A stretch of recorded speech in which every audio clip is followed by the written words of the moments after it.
Hi everyone, welcome to History on Trial. This is Dr. Tracey McCarthy. We are going to be looking at patrilineal descent. That's basically lineage through the father. So we're going to be looking at who's your grandfather. And we're looking at this with respect to Scottish ancestry. So surnames and clan names. This is important not only for individuals who are in the United States, but also those who are in the Caribbean, particularly Jamaica, and you're going to see why. We are going to also look at why it might be difficult to trace your Scottish ancestry if that is your ancestry. So we're going to look at a few things that create these sorts of roadblocks. We're also going to look at some translation issues so that you can see how your surname may look one way in Gaelic and then look another way when it's anglicized. And then we're going to look at some sources that you can use to trace your ancestry that will help you along with that. We are also going to look at some clan maps so that you can get an idea of how the clans were situated. And you can also see, based upon certain surnames and certain clan names, you can see who your ancestors lived next to. So what was the neighboring clan? And so that will be pretty interesting and helpful. If this video appears on anything other than Dr. Tracey McCarthy, it is stolen and unauthorized. Let's get started. So the question is, are you Scottish? And one of the easiest ways to determine if you have Scottish ancestry is to look at surnames. The Scottish were and are patrilineal, and so you will be able to trace through those surnames.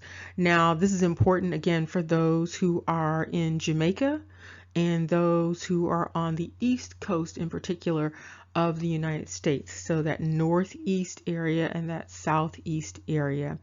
And so we are going to go through some information so that you can, do some tracing on your own to figure things out. And you can go again on your mother's and your father's side and go through all of those names that you can find and then start linking them up with different ethnicities. Now, some people, will believe that all of these surnames came from slavery, or all of these surnames are actually anglicized Indian names, but that's not necessarily always the case. In some instances, in many instances, if you find those surnames, those are simply your ancestors' surnames. And so it does lead you to something.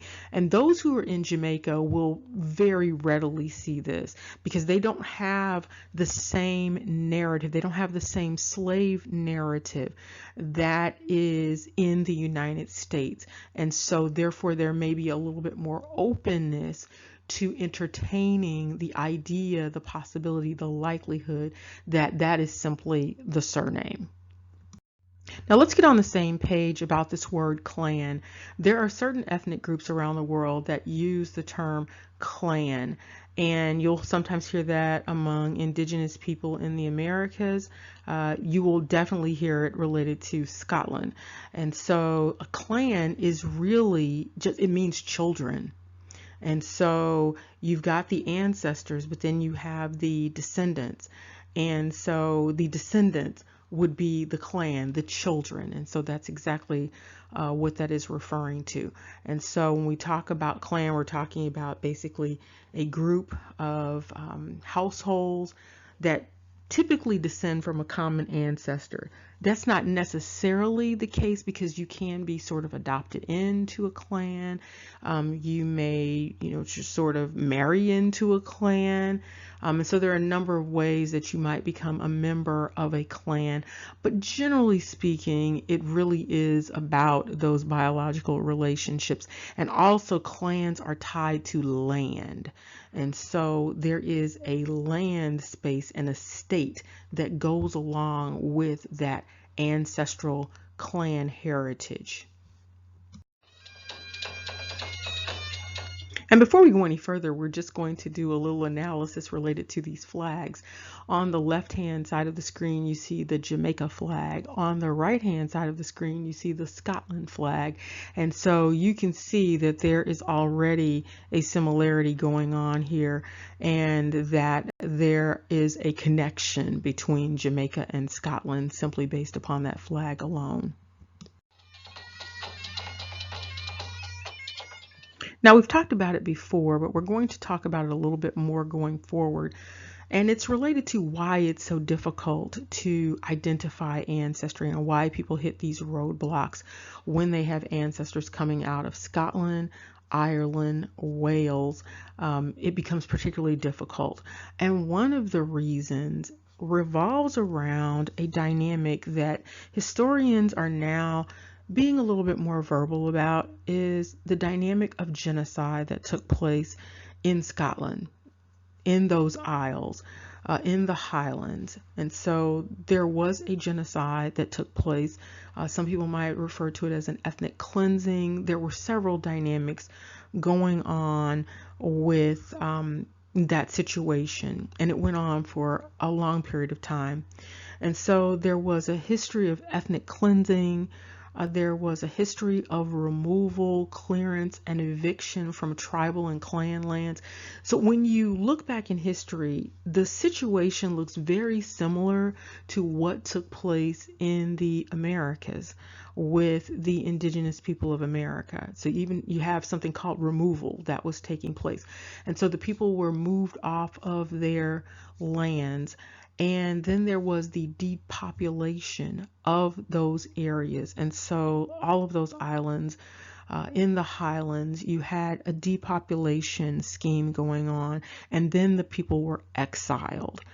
And another way that they got rid of the people was to create this criminal history for the people, those who were political prisoners, basically, and then deporting them, not just putting them in jail, but deporting them out of the country. And so they were put on convict ships, sometimes given the opportunity to be indentured servants instead of being executed. The places they were deported to, so when you start to see your surname, for instance, you see that clan name, and then you might see somebody else with that name in another part of the world. Those clans and those surnames, those are pretty much cousins, but they were deported and just sent all over the world. So they were deported to places in the UK, and then places in the Americas, mainland America, and then the Caribbean, and then Australia, New Zealand, and South Africa. There was also a history of assimilation. And so you had a situation where people gave up being Scottish in order to participate in this sort of racial caste system. And so it was a racial caste system versus ethnicity. And so many people have even lost touch with the fact that they are Scottish or whatever the ethnic group is that their ancestors came from. There's also a dynamic of ancestral denial. And so people will have the surname and will still deny that those are their ancestors, insisting that the surname came from somewhere else. There's also a dynamic of paper genocide that took place not only in Scotland, in the UK. There was the relabeling of people in the Americas, particularly in the United States.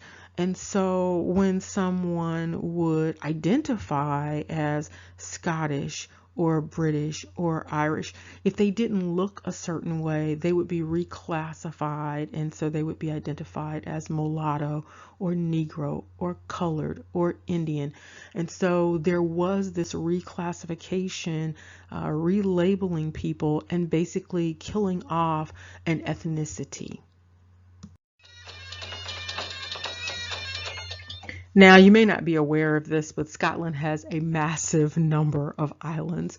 There are over 790 islands that are Scotland. And so you have a lot of ground to cover in terms of entertaining possibilities for where your ancestors may have come from. Okay, we're just going to look at a few of the islands in Scotland, and there is a cluster of islands in certain places. And so this is a depiction of the Hebrides and the Isle of Jura. And here you have the Isle of Lewis. And here you have the Black Isle and the Isle of Canna. And here you have the Isle of Skye. And if you recall, we talked about the Isle of Skye and some of these isles before in a previous discussion. And here you have the Isle of Man.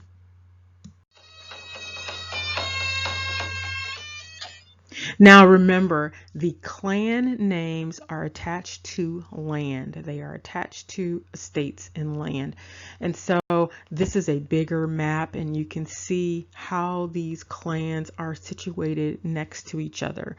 And so you can see over to the right names such as Leslie, Forbes, and Keith. And then over to the left, you see names like McNeil and McDonald out there in those islands, McLeod, McLean, Hamilton. And so you can see how they are clustered together and how they are situated next to each other. I'm going to give you a closer look in just a second though, so you can see little sections of it. Okay, now you can see this section better, and you can see how the names are situated next to each other. You can see the different clan names. You can see how, for instance, the Leslies are close to the Keiths. You can see where the McPhersons are. You can see how close the Gordons and the Grants are to each other. You can see the Sutherlands. You can see the Oliphants, the Camerons, and the McDonalds. This is very important. You can see these names and you hear these names in the Americas pretty frequently, particularly in, again, that East Coast area, and you're talking about the Caribbean. So you hear these names quite frequently, and the depopulation and deportation, exiling was so great that the majority of these names, people with these names, are now located in the Americas versus actually in Scotland. Okay, and so you can see some additional clans here, and you will likely see a family name on one of these lists, on one of these maps. And so you can see how the Kennedys are next to the Stuarts and the Gordons. You see the Hamiltons, you see Wallace, you see Hamilton. You might notice that there are two sections that say Stuart, and you might notice that a few times where there might be more than one sort of plot of land, more than one estate. And there's usually a castle or castles that are attached to these particular estates, these clan estates. And so you see Campbell, and Campbell is huge. And then you see Lindsay, you see the Bruces, you see the Boyds, Wallaces, you see the Johnstons.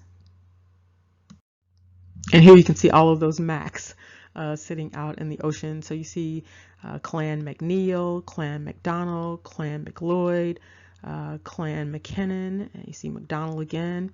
And so again, this gives you a better view of the situation with the clans and how they were situated next to each other, or how far apart they might have been from each other. Okay, now this is when it gets interesting. It's related to translating these names. So you can see there are two sections here. You can see off to the left of the section, you see the Scottish Gaelic surname, and then you see the anglicized version of it. And you can see how sometimes these don't even look like the same names. And so you have to be very, very careful when you are searching for your ancestors. So let's say, for instance, your surname is Anderson. Well, that's a little easier because you can see with the Scottish Gaelic surname, you can kind of see Anderson over there to the left under Scottish Gaelic surnames. And you can see there is a similarity, so it's not as big of a stretch. But with some of them, it's really difficult to see that connection. And you see down there Vass, and remember we talked about that dynamic of B and V being interchangeable. You also look over to the right and you see Cameron and Campbell. So it's just really not easy to recognize that that's the same name when you are looking at the Scottish Gaelic surname and then you're looking at the English surname. Look at Buchanan. That does not look like Buchanan when you look on the left-hand side of the screen. So again, when you are doing the searching, just make sure if you have a Scottish surname that you are aware of what the Scottish Gaelic surname is that goes along with the English version, because when you're looking back in records, you might actually find the Scottish Gaelic surname, pass it up because it doesn't look anything like what you think your ancestor's surname might have been. And so you just need to be mindful of that. So you can see, a number of different spellings when you look at Buchanan and McPherson, and you see how that CANONACH doesn't necessarily suggest automatically that you're talking about Buchanan and McPherson. Okay, let's look at a few other examples. You see up at the top, you see Dow and Black, and then in Scottish Gaelic, it would be Dub. And you see how Douglas, Dub glass. And so then you can see how Douglas is spelled in a variety of ways off to the left-hand side there. You can see how Ferguson down at the bottom doesn't automatically look like Ferguson. And there are a number of people in the Americas with the surname Ferguson, in Jamaica in particular. You can even see where Morrison does not look the same. You may luck out if it's Morgan or Munn or Mar, because there is the similarity there. And also Martin looks very similar. Now the Macs can be very complicated. And so you may really pass this up. So you really have to be careful. So you have names that are as simple as Baker. And then when you look to the left-hand side, you see how complicated that is. It doesn't really look like Baker. And so that might really throw someone off if your surname's Craig, or again, you see Buchanan again, and you see how it can be thrown off that way. You see Agnew, you don't even have the same letters for the most part when you look over on the left-hand side. And so this goes on with a number of names. You see Brown, you see Craig. And so you really do have to be careful when you are doing this tracing, just to make sure that you're catching all of your ancestors and that you're not confused about all of the possibilities related to the surname. Sometimes there will be just a simple spelling change. You might see Johnson and Johnston. Johnson may be Jones. And so you just need to be careful and just mindful of that. And just when you do the searching, make sure you have a list of all of the varieties in terms of the other translations for that particular surname. And you can go online and do some searching so that you can get an idea, because you may have one name that's anglicized and it could be a Scottish name, but it could be anglicized from something else. And so you want to just make sure that you know all of the different varieties for that particular surname. Here you have some additional ones, such as for Turner and Taylor and Wallace and Humphrey. And you see Wallace, the Scottish Gaelic is U-A-L-A-S. And so most people are not going to automatically think that that's Wallace when they see that. They are not going to think that that is Turner up there. Smith, they might think it, but not readily. Stewart, also, that's a little complicated. Sutherland looks a little bit more similar in terms of the anglicized version and the Scottish Gaelic. Now let's look at some resources that you can use, and you can get some of these at the library. If you can't check them out, you can look at them in the reference section, and again, just go to a large library that is near you. So the main library or a university library might have these resources. And so one is the Surnames of Scotland, and you can get their meaning, the origin, and the history of the surname. One good thing about the Scottish people is that they have maintained a really good history in terms of the people. And so you will be able to find out all sorts of information about the meaning, the family crest, the motto, the clan tartan. So you'll be able to get a lot of information once you start doing the research. Also, another book is the Oxford Names Companion. And some additional books are Scottish Family Histories and then Scottish Family History. One is from 1986 and one is from 1930. And if you have ancestors who were public figures, clan chiefs, you might be able to find information about them in the Oxford Dictionary of National Biography. And so that's another helpful source.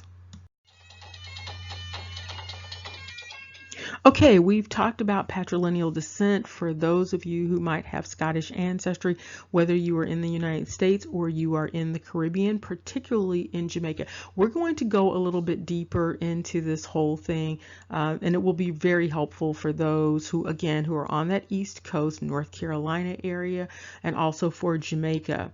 And we've talked a little bit about some of the translation dynamics that you need to be on the lookout for, and also those roadblocks, historically why there are those roadblocks related to genocide and ethnic cleansing and paper genocide of the people of Scotland.